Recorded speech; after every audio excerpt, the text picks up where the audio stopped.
Welcome to Disruptive Successor, a show for next generation leaders in family businesses and entrepreneurs who want to disrupt the status quo and take their existing business to a whole new level.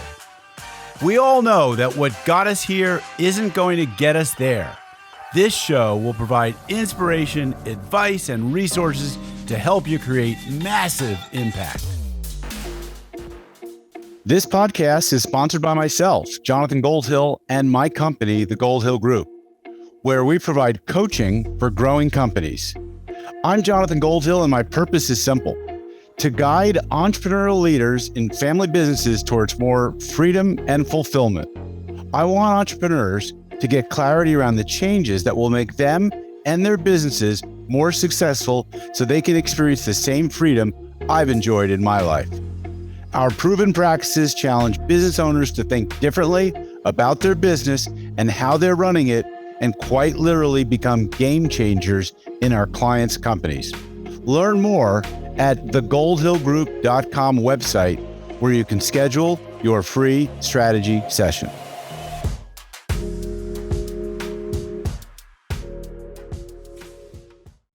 Hi, it's Jonathan Goldhill, and welcome back to another episode of the Disruptive Successor Show. Today's show is going to be a little bit different. We're going to be talking about investing and trading, because I know if you have a family business and if your business is successful, then you have assets that you're looking to invest, and you might have questions about where to put that money. So my guest today is Tony Greer. He's an editor of the Morning Navigator, a newsletter for traders and investors. He founded TG Macro in 2016 to create an independent research firm where he could combine 25 years in trading and 15 years of writing a daily newsletter into one analytical platform. He provides fundamental, technical, and behavioral analysis of global markets to nearly 1,000 individuals. After graduating from Cornell University, Tony gained profound experience in the industry. He traded currencies and precious metals in the treasury departments of Sumitomo Bank and the Union Bank of Switzerland. And he spent 6 years at Goldman Sachs running the Goldman Sachs Commodities Index and spot gold trading. And he is the son of a trader as well. So carrying on a tradition. Tony, welcome to the show today. John, thanks for having me on, man. How you doing? Yeah, I'm doing great. This is a really unique opportunity for me to talk to someone who has a different market knowledge and industry knowledge than probably most of my prior guests. And while this isn't a family business per se, you come out of doing the same or similar work to your dad. So tell us a little bit, take us back to maybe when you were a child and you were growing up and learning and understanding what your dad was doing. What was he all about? And what was it like for you as a kid watching that? I'll tell you, my dad was a high energy individual for sure. He was a motivated and extremely happy guy, right? And I always attribute his happiness to being able to grow up, to start his family when myself and my sister were born in the middle of the American dream, essentially, right? Where you could put your money in the bank at 15% interest rates. You had one revenue generator in the household. The family made enough money to pay all the bills during the year and go away on a humble vacation. And that was the life that we were in the middle of when I was just starting to understand, I guess, as I got into high school, what my dad actually did and where all that energy came from and what that whole outlet was when he got home from work and sat down at the dinner table and literally started telling stories about what went on at work.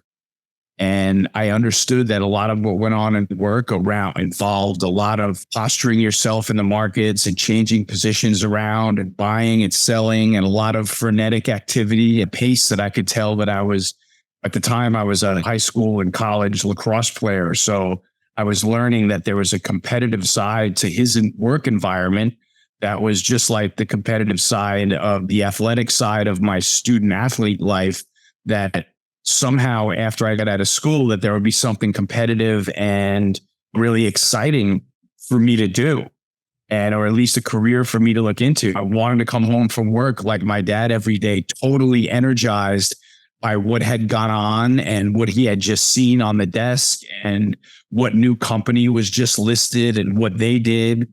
And that's something that has been with me my entire life. And it's really just from having that, being part of the blueprint, maybe, of my upbringing, John, if that's fair. And just kind of part of the DNA of the conversation that was taking place.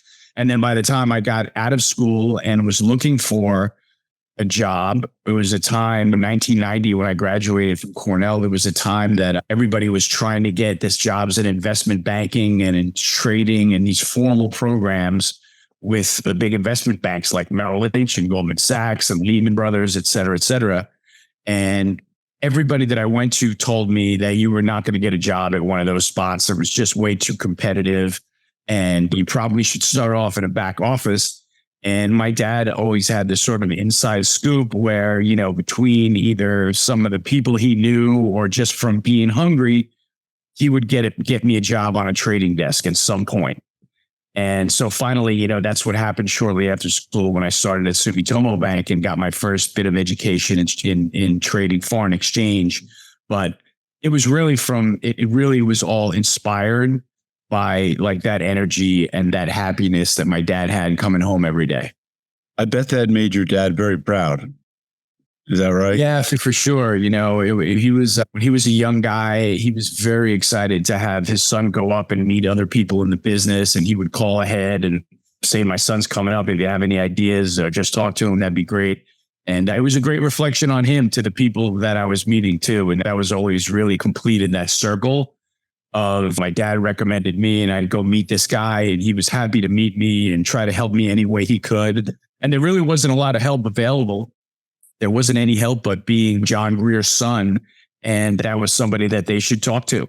But they didn't have a career for me necessarily, or even a job or an idea, but they would talk to me about what I wanted to do, keep me in mind. And then next thing you know, a couple of days later, the phone rang and somebody would say, hey, you want to go talk to this guy? He might have a trader's assistant job available. I don't know, but that's really what got the ball rolling. And then once I did sit down on a trading desk, I knew that I had found my occupational home, so to speak, if that's fair. Yeah, I think it's totally fair. This show and my book are titled Disruptive Successor. And the concept was that what got you here won't get you there. In other words, that life is changing, business is evolving, industries are evolving, markets. Gosh, when your dad was doing what you're doing, I can't imagine that you could do from home what he was doing from a trading desk. Oh, absolutely not. And so what are some of the things that have changed in the industry, just to give us some time perspective, and then we'll really dive into what you're doing. What are some things that just didn't exist at all when your dad was doing it, and now they are totally part of your like everyday life? Absolutely. Something called electronic trading networks. These are the electronic trading platforms that are out there now that are run essentially by Citadel and Barclays, the big market makers. But there are other books out there that are where, you know, it's essentially an electronically listed exchange where you would post your bids or offers in a market online, essentially now, today, and you can trade directly online. Back then, in the 70s and 80s, when my dad was trading stocks with other banks and other funds, everything was done on a phone call with a person-to-person acknowledgement and confirmation of a trade. Right. And what's different about now and then is, for example, his desk was at one point a probably 40 trader over the counter trading desk where there were 40 guys there managing the risk in the pad that they were trading themselves, meaning the stocks that they were in charge of. They had to manage that risk and manage the risk of customer flow, meaning anybody that was calling the shop up and saying, hey, we'd like to buy 10,000 shares or sell 10,000 shares. That position had to get worked into your book for whatever stock that you were in charge of quoting for your company. And so all of that was done on a phone call, and it was salesmen standing up with clients on the phone saying, hey, we have to sell 40,000 shares to hedge fund XYZ or mutual fund XYZ. Give me a price. And my dad and the other traders would give them a price for that merchandise. And then they would go out to the other brokers in the market and look for cheaper offers to buy the stock back. right? Quite simply, calling on the phone, cold calling around. Now, it wasn't just cold calling because they had some idea where they would go for their liquidity in specific stocks, but that's how they made their money. And in today's world, portfolio managers make totally different decisions on execution based on the fact that there are these electronic trading networks that everybody goes and dives into and just participates in. There was lots of block trading that went on in the 80s. That was the big thing, was if you knew that you were going to trade a large amount of stock for two clients, you would call up everybody in your network and say, hey, we're about to trade, for example, 500,000 shares of IBM here. We've got a buyer and a seller. A lot of volume is going to trade at this price. If you want to participate, let us know. Right? Because then the clients would look at their pad and say, oh, I have some IBM to buy or sell. If 500,000 shares is going to trade, then I'm going to make sure that I give you some of that order so that I can participate. Right? And so all of that was done on a telephone, literally a telephone network, where now trades take place 100 shares at a time and 1,000 shares at a time, and done over constantly all day, hundreds of times per second. You know, where it used to be the case that a portfolio manager would call up and say, I want to buy 50,000 shares, and they'd find an offer or somebody would sell them 50,000 shares. Today, a portfolio manager puts that same order into what I call the wood chipper, where they just electronically execute over the course of the day. So wherever the stock goes, if it goes up, goes down, they're there buying stock a little bit at a time, so that at the end of the day, they will have bought their 50,000 shares. So what it has done is essentially taken a human being out of that transaction, right? There's no more phone call to phone call. It's just man versus computer and execution trader versus the market. It's just whatever he sees on the screen is what he's forced to react to. Where when he was doing that in the days in the 70s and 80s, he would call up an investment bank, and the investment bank would say, we see buyers here, we see sellers here, we've seen institutional interest at this level, we've seen retail interest at this level, and they'd get color of what's going on in that particular stock. Whereas now, everything takes place, trades on the screen, and if you want to find out what's going on, you can just watch closely. And if you have a large order to execute, who knows? Nobody knows how it's going to go, because there's no transparency in the markets the way they're constructed today. So that's one thing that's really radically different.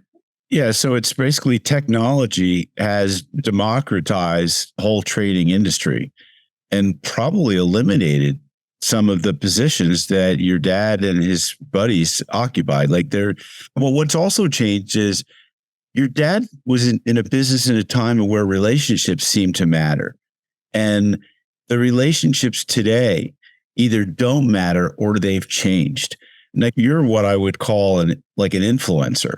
Not a social media influencer like a Kardashian, but maybe of that genre in the investment world and trading world. And so you write this daily newsletter that goes out in a PDF, I understand. And that's the means of communication and the means of educating. But you probably don't have that one-to-one relationship like your dad did back in those days. And just an interesting contrast in the change there.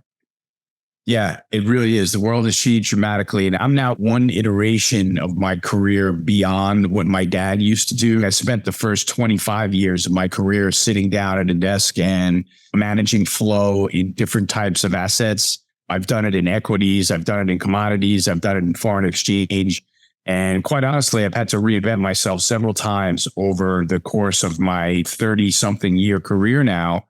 And only in this most recent iteration as an independent market analyst do I feel like I'm doing something fulfilling, where I found the intersection of markets and knowing that I'm actually helping people and really making a difference in people's financial lives. Anyway, but it was really a very empty experience when you worked at a big investment bank and you had this book of business that you had to execute every year and a budget that you had to make. And then you would get paid based on how you did versus that budget, also including how the firm did.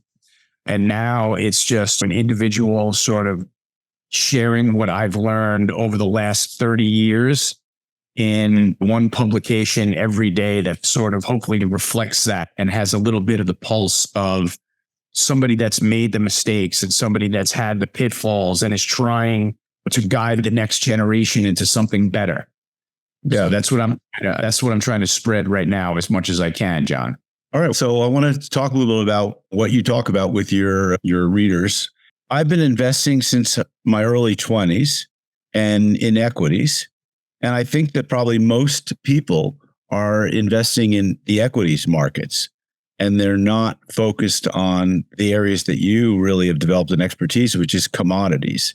So can you talk to us about your thoughts on commodities versus equities versus bonds, and perhaps maybe the allocation of someone's funds in those different areas? John, I think what's really important to remember on this side of investing, on this side of the COVID lockdowns, is that the biggest news story, I think, that has happened in recent history that probably got very little attention was the Fed doubling its balance sheet in response to the COVID lockdowns.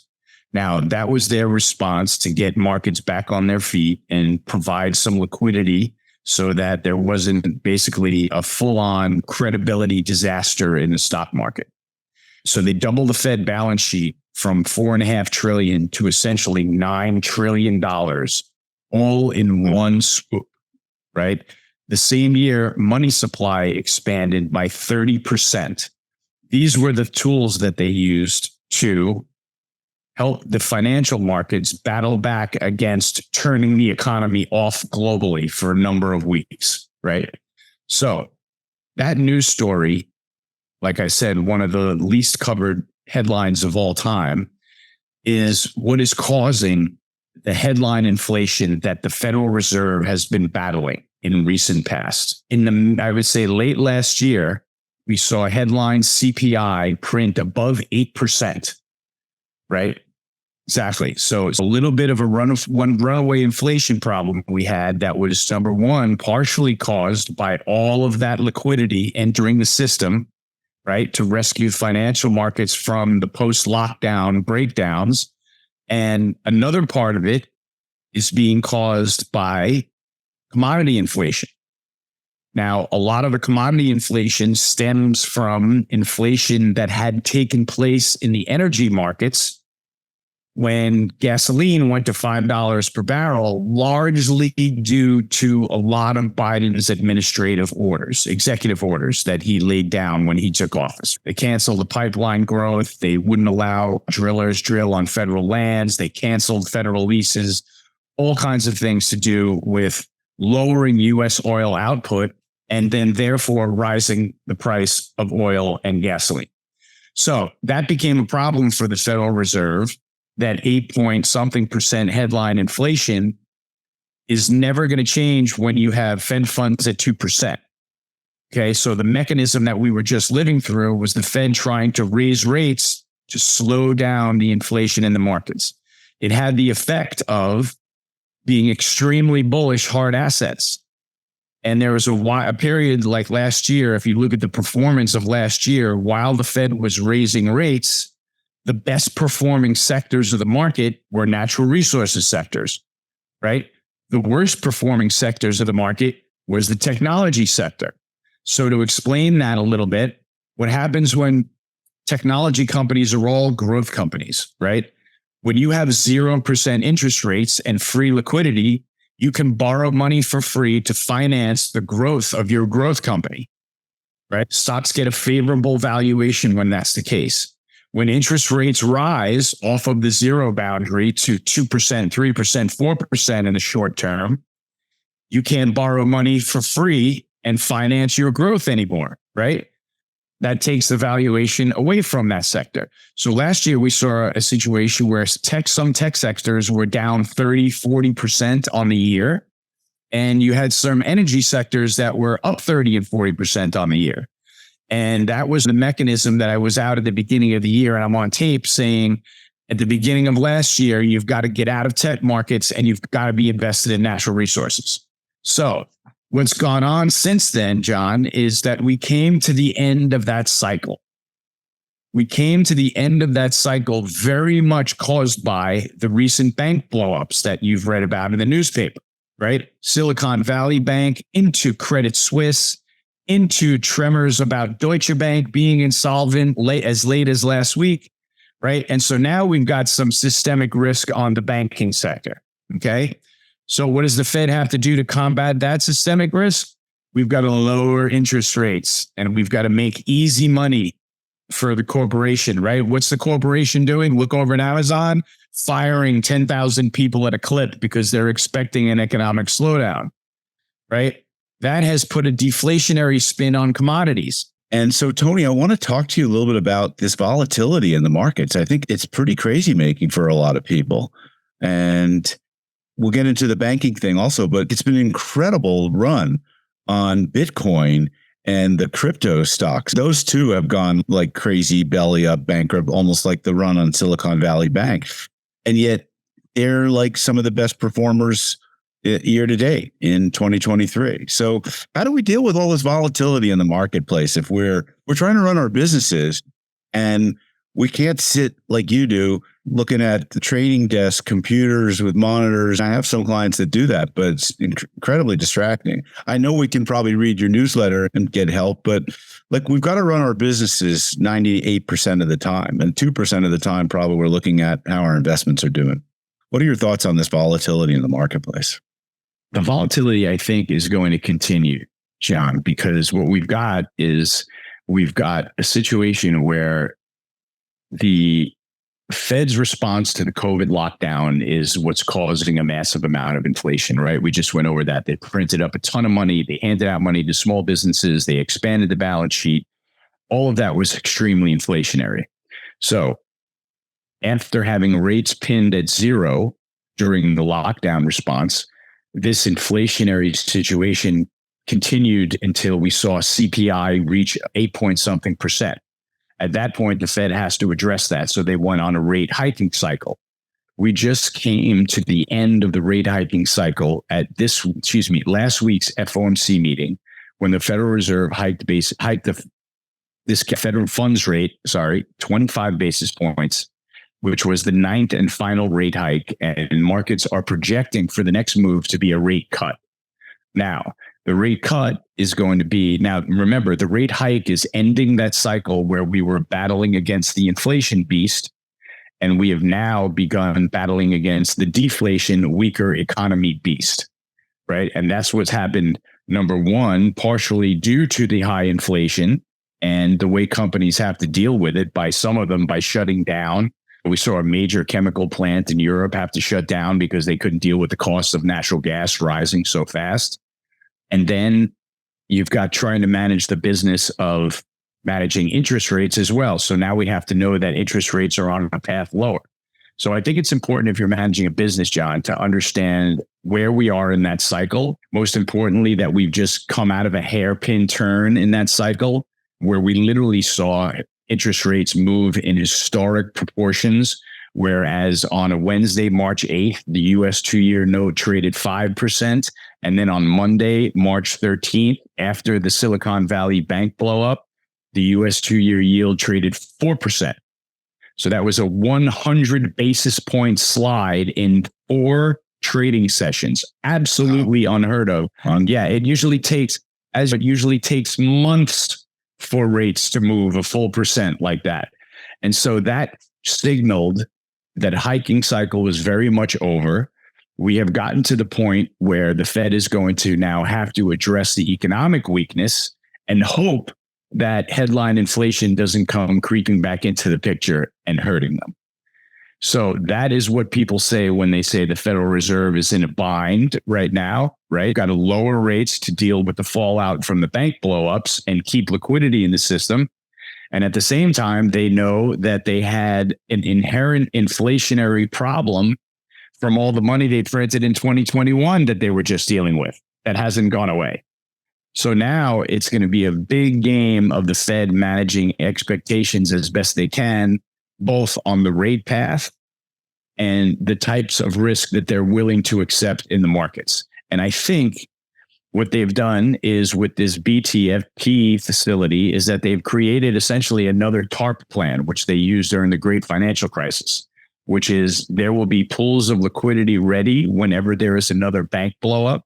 And I think that you have to look at that as something that's a little bit constructive to the markets and to the market's appetite for risk. It was very easy to get bearish as could be down here with banks going under, et cetera, et cetera. But this has always been something that central banks have had to manage. In fact, there are fewer bank blowups in this decade, for example, than there were 30 years ago or 40 years ago. So this is something that the system has dealt with before. And I think the stock market may come out okay because the Federal Reserve they've got full attention of the banking issue. And unless we see another set of bodies float to the surface where we see another set of banks go under, I think the stock market might be okay. So I think that on precious metals and currencies and energy, are you bullish on those? So I think that you've got to be bullish precious metals. You've got to respect the move that's taken place in gold so far this year. Gold stocks are up 10% this year. They're vying for the lead on the leaderboard of the equity markets. Gold has just traded up to 2,000 in a move that was totally coincidental with U.S. rates backing off the highs. So as soon as rates started backing off, gold came into favor again, and the dollar started backing off with that, which is generally a sign that gold can strengthen as gold is measured in dollars and traded in dollars. I guess the best way to look at this is I think that the precious metal trade is something that is finally a reflection of, number one, the fact that headline inflation is still with us. So gold is coming back into sort of becoming a smarter investment. And also because gold is going to be there when you get back, which is unlike we can trust with our banking deposits now, right? In the wake of that Silicon Valley banking story, they decided that they were going to bail out their friends at Silicon Valley Bank. And if you saw the senator from Oklahoma speaking with Janet Yellen on TV, she basically said that it was up to the Federal Reserve and the president and the FDIC board as to who gets bailed out. So naturally, I think that's contributing right there to why people are socking money into gold and into Bitcoin and Ethereum right now, is that they trust that deposit insurance is going to be there, better than if their bank blows up. So I think that's a recent risk that has just creeped into the headlines since the March 11th or 12th blow up of Silicon Valley Bank. And that's something new that we're going to have to manage, right? That's what caused the hairpin turn in the rate cycle. That's what caused this big steep downturn in the economy. The fact that we're now lowering rates, technology firms are firing people to go with the slowdown of the economy. So we've got a number of predicaments to try to manage right now. It's very difficult to try to make sense of it all. My idea, though, last year we had a year, like I said, where precious metals did very little. Natural resources and the oil markets really performed well, and the technology markets sold off in a period of higher rates. This year, I think that if we are going to go this direction that the Fed just signaled, where we're going to be lowering rates for the next several quarters, it makes sense that technology stocks can bounce from these levels. In fact, technically, their recuperation has coincided with the move in rates from going higher to going lower. So as soon as we saw that turn in yields, where yields started backing off, the technology stocks started recovering. So it looks like if we're going to be trending lower in rates this year, it makes sense to be in the commodity and the technology names. Right. The reason that you should probably stay away from natural resources this year right now is because even though there is an attack on supply, we're just seeing a little bit of demand destruction. So the demand destruction, we're seeing lower barrels of diesel demand, lower gasoline demand in some cases, and that's why the oil markets are backing off. So that could be persistent into this economic situation that we have ahead of us. But I think the more consistent idea is that if rates are going to go lower, then it's probably safe to get back into the technology sectors again. Okay. And one quick question. What about crypto? Do you see, I was just listening to Jamie Dimon, chairman of JP Morgan Chase, right, Manhattan Bank. He's the largest and arguably the wealthiest banker on the planet right now. And he doesn't believe that, he believes blockchain, but he doesn't believe in these other alternative forms of currency. And he says it has nothing to do with the fact that it's competition to the banking world. He just doesn't, he thinks that the government's going to pretty much shut it down. Do you agree with that thinking? Are you bullish on cryptocurrencies? I'm not necessarily bullish on crypto, right? I look at cryptocurrencies like a levered bet on US risk assets. Okay. Meaning if US risk assets are going to fly, commodities, tech stocks, and we're going to be buying all these things to crazy levels this year, then Bitcoin is going to fly, right? If there's liquidity being pumped into the system, then liquidity is certainly going to find its way into trades like crypto, Bitcoin, and Ethereum. I don't necessarily I have the same fear that Jamie Dimon has, that the government doesn't necessarily want there to be a cryptocurrency around unless it's one that they manage. Correct. If it's one that they manage, then they can control all the flows, the usage, et cetera, and the world gets very simple for the central bankers. So I think that they're probably skeptical about it in as much as they can't control it. I would imagine that they would much rather there be a U.S. central bank digital currency that's floating around out there that they can control. The appeal of the cryptocurrency, though, is that there's no managing body, right? That's what everybody is drawn to it as, is that it should be a safe but electronic store of value. What's going to go? But the obvious fear is that the black markets and the people that are trading in drugs and weapons and whatever illegal, untraceable, untaxable, that's going to be the place where people go to. Could be a lot of political backfire on it. All right, let's talk about you're obviously a wealth of knowledge and information far beyond what probably most people that I know and talk to have. The challenges in your marketplace are getting this information out and getting it heard. And so, like, how do people find out about what you're educating people on? Where's this information? Yeah. How do they get familiar with what you're talking about on a more regular basis? Yeah, sure. So I'll give you 3 places to find me, John. The easiest place to just get free and easy commentary from me is on Twitter at TG Macro, which is at TGMACRO. I have a free video publication that I put out on Substack. So you can go to tgmacro.substack.com and enter your email address, and you will get the future videos that I put out on the markets, which are usually weekly recaps and then some individual stories that we tell on the videos as well. So you can follow me there on Substack, or you can go to tgmacro.com to my website, and you'll see some samples of the Morning Navigator newsletter, some samples of the calls that I've made, and get a flavor for what my publication is like. That's great. And what is Substack exactly, Tony? Is that like a social media channel type of thing, or is it? It's where blogging meets social media, where any individual writer can set up an account on Substack and simply put out their thoughts and see who they can get to subscribe to them by advertising those thoughts. You've had mainstream outstanding journalists like Matt Taibbi who have left the mainstream system and gone onto Substack. And I would imagine that he's got thousands and thousands of people that pay him his monthly fee to read his commentary. Your Substack offers both free and paid for commentary, which is cool. It allows you to choose from a different array of topics. There are higher end deep dives that you can go into and pay for certain different authors that are out there, and other authors that just write stuff to have their thoughts out and they keep it free. So Substack is a great. So TG Media on Substack. It's a good place to find you. Yeah. tgmacro.substack.com. All right. Final question, Tony. You have a negative view on ESG, which is environmental, social, and governance investing. Why is that? And who are you counter to on that type of a view?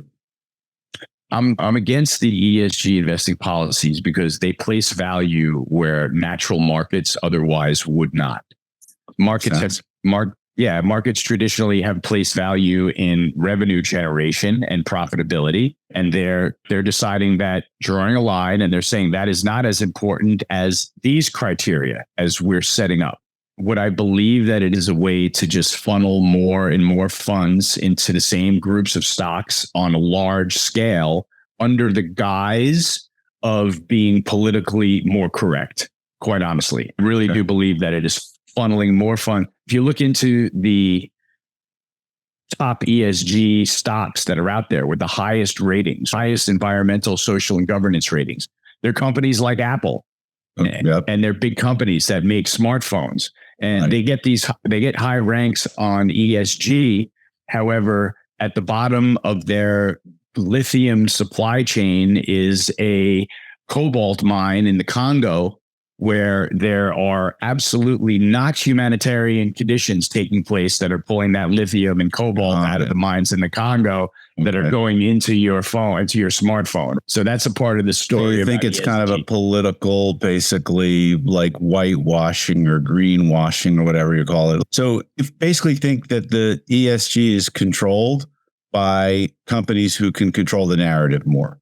And so we might hear, like we'd hear about the Nike if they were having sweatshops and paying people poor labor rates. It's so visible and it becomes an obvious and great news story. It's a story that raises attention, but we don't hear about the cobalt mine in the Congo that's being raped. Good point. We hear about your carbon footprint, right? We hear about the carbon footprint that the individual is leaving behind, right? We don't hear about the person that's pulling the gas out of the ground, and we don't hear about the person that's putting the pollution into the air. We hear about your carbon footprint and how you are responsible for all that.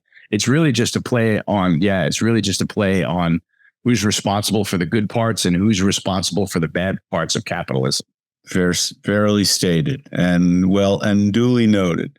Yeah, no, I often in my earlier years thought it would be really important to invest my funds into socially responsible investments. And that's a bit different than the ESG initiative, but this rating of companies by their environmental, social, and governance investing, which like I'm on the Interactive Brokerage Network platform, and they have an ESG on their funds, on their ETFs, on mutual funds. And it's a bit different maybe than socially responsible investing. But even still, I just thought maybe yours was more of a free market capitalism kind of approach, Milton Friedman kind of approach. And I had to balance that with, are these corporations doing good? Because ultimately, really what the stock markets are all about, and maybe bond markets as well, it's about putting your funds into companies that are doing good things and that you believe in and that are profitable as a result, and trying to support those companies. And so it's no wonder that Apple became the apple of everyone's eye as far as an investment company, because it's a real feel-good company, and it's about innovation. It's about being imaginative and about being creative and about being different. And they make great products too. I'm personally a Samsung guy, and I find that my product is good or better. But Apple is almost like there's almost a cult behind it. Oh, there sure is. So we'll see it. We'll see how long that lasts, because I feel like they haven't done much innovating lately. Yeah, but I agree. I would love them to be doing more innovating, but they've got to do better than changing the shape of their tablets and the sizes of their phones, though. Exactly. It's amazing how well a company has done with so few products. But yeah. All right, sure. Tony, we made it through this interview. We had some audio video difficulties, but you were a rock star. Great contributions. Guys, check out Tony Greer. Look, if you're making money and you're successful in your business, you've got to start thinking about what you're going to do with your assets to protect them, to diversify them, to invest them, to grow them. Your business is just one source of income and storehouse of value. You've got these other asset classes. You need to be thinking about it. Type to Tony's newsletters. Get familiar with what traders are talking about. This is a man who's really on the street and really understand what's going on out there. So, folks, you know the drill. If you got some value from this, share it with others, like it on your listening podcast application of choice, and stay tuned for future episodes. This podcast is sponsored by myself, Jonathan Goldhill, and my company, the Goldhill Group, where we provide coaching for growing companies. I'm Jonathan Goldhill, and my purpose is simple: to guide entrepreneurial leaders in family businesses towards more freedom and fulfillment.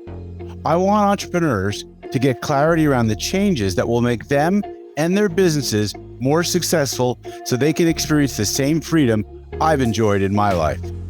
Our proven practices challenge business owners to think differently about their business and how they're running it, and quite literally become game changers in our clients' companies. Learn more at thegoldhillgroup.com website, where you can schedule your free strategy session.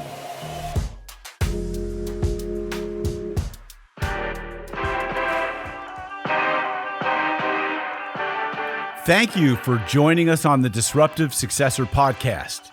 If you enjoyed today's episode, please subscribe, review, and share with a friend who would benefit from the message. If you're interested in picking up a copy of my book, Disruptive Successor, go to disruptivesuccessor.com.